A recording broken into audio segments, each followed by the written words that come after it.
Have you ever looked at a doll and felt its eyes following you? Like it knows your secrets and is waiting for the right moment to move?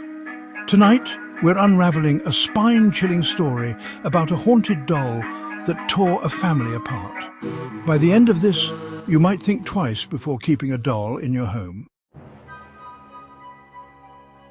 It all started when Rachel, a young mother of two, stumbled across an antique shop during a weekend getaway. The shop was cluttered with strange and beautiful objects, each carrying its own mysterious history. But one item caught her eye. An old porcelain doll dressed in a faded blue dress with lace trim. The doll's face was pale, almost lifelike, with glassy blue eyes that seemed to pierce through Rachel. She felt an unexplainable urge to buy it. It's perfect for Lily, Rachel thought, referring to her 6-year-old daughter who loved dolls. The shop owner, an elderly man with a somber expression, hesitated when she brought it to the counter. "Are you sure you want this one?" he asked. "It's been returned several times." Rachel chuckled nervously, brushing off his comment. "She'll love it," she insisted, handing over the money. When Rachel brought the doll home, Lily was ecstatic. She named it Bella and carried it everywhere. But from the first night Bella arrived, strange things started happening. Rachel was jolted awake at 3 a.m. by the sound of footsteps. Thinking it was one of the kids, she got up to check.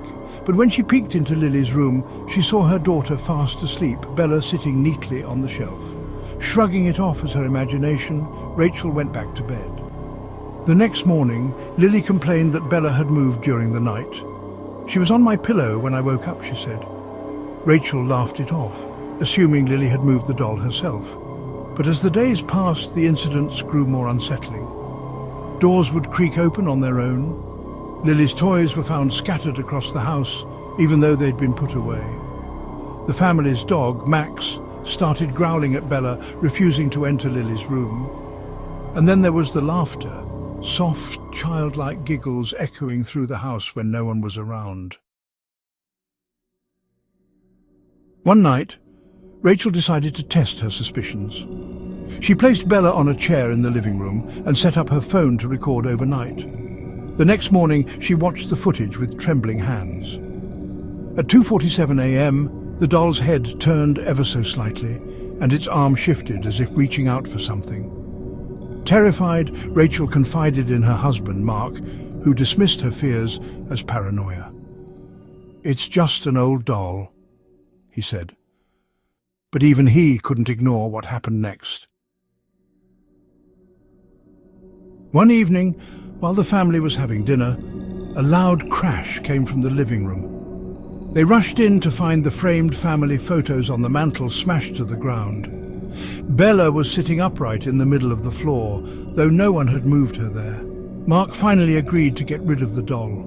The next morning he drove to a nearby landfill and tossed Bella into a pile of trash, but that night Lily woke up screaming, "She's back! Bella's back!" Rachel and Mark ran to her room and froze.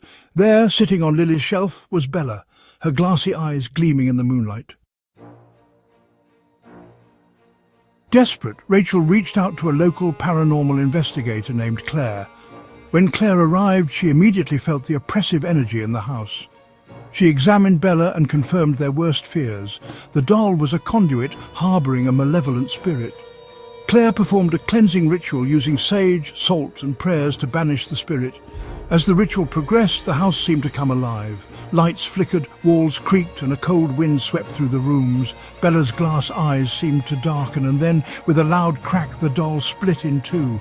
The moment the doll broke, the house fell silent. The oppressive energy lifted, and for the first time in weeks, the family felt safe. Claire buried the remains of Bella in a sacred location, ensuring the spirit couldn't return. Rachel and her family moved shortly after, unwilling to stay in the house where so much had happened.